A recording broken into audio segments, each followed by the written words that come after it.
I still remember the first time I met 4:30 a.m. Not the digital idea of it, oh, I'll wake up at 4:30 tomorrow, but the actual moment when the alarm coughs, the mind offers 1,000-slide PowerPoint of perfectly reasonable excuses, and the body feels like wet cement. Was 23, sleeping on the upper berth of a Mumbai local train compartment that had been parked overnight on a sidetrack because the yards were full. The compartment smelled of steel, samosa oil, and distant dreams.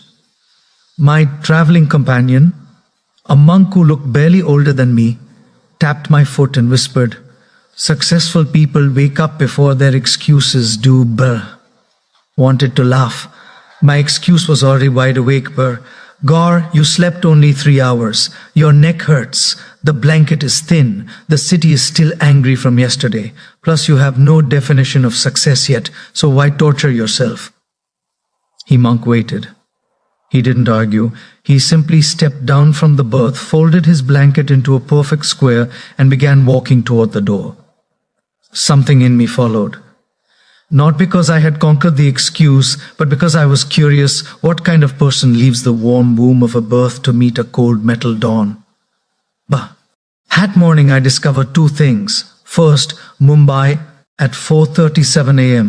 Smells of hope mixed with detergent.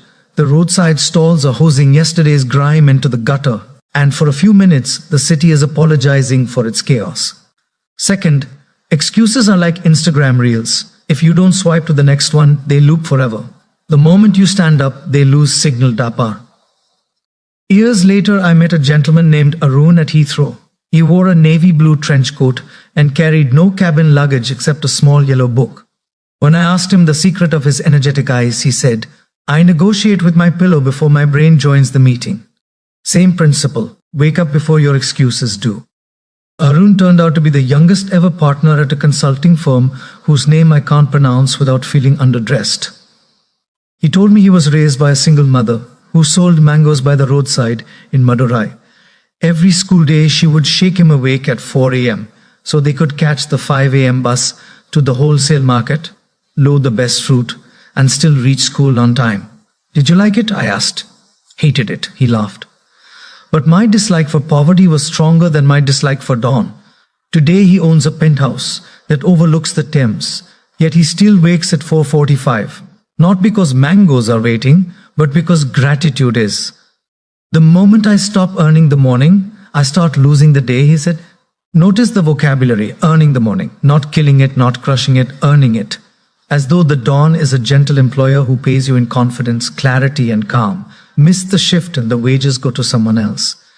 Let's dismantle the superhero myth. People imagine that early riser equals iron-willed gladiator. My experience is the opposite. Early rising is less about will and more about willingness. Will is a finite mineral. Willingness is a renewable vegetable. You plant it the night before by doing 3 ridiculously small things. 1. Tell yourself the truth about why you want the hour.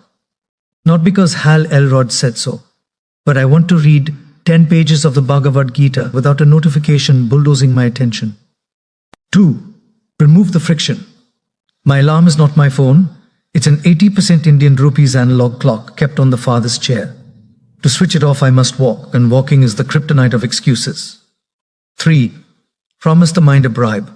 I say, if you get up, you may sip hot water while watching the sky change color for exactly 6 minutes. The brain loves certainty, give it a timetable, and it will clock in. You might protest, but I'm a night owl. Creativity visits me at midnight. I respect that. Owls are magnificent. Yet even owls need worms, and worms appear at dawn.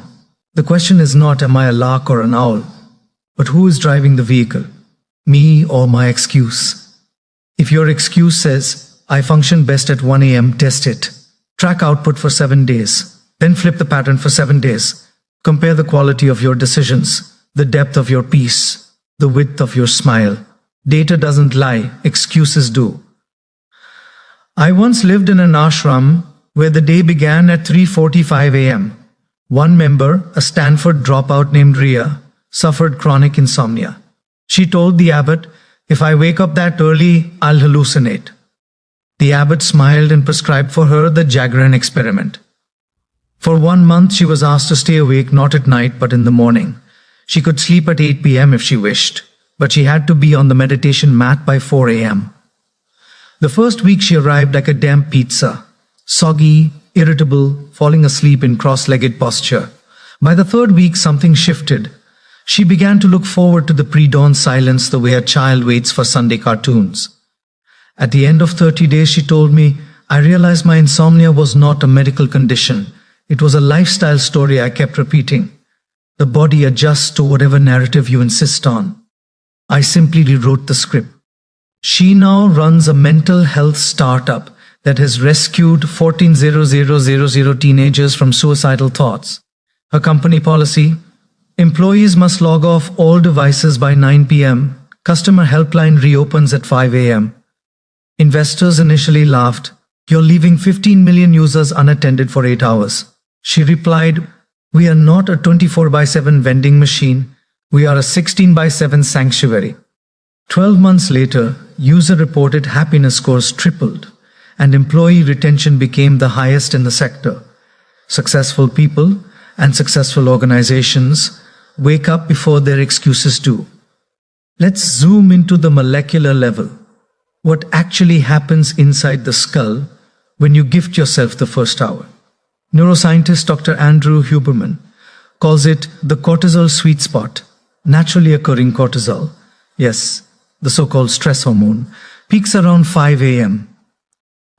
If you remain horizontal, the hormone surges without a mission, wanders through the bloodstream like an unemployed youth, and eventually picks a fight with your immune system.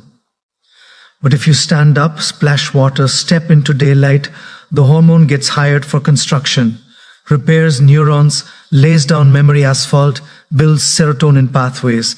In plain Hindi, Subah ka ujala not only brightens the sky, it power washes the mind. Still, the biggest objection I hear is, I don't have a purpose grand enough to justify the pain. My reply, purpose is polished, not manufactured. Give yourself empty time and purpose will walk in. A friend named Samir began waking up at 5 a.m. purely to avoid his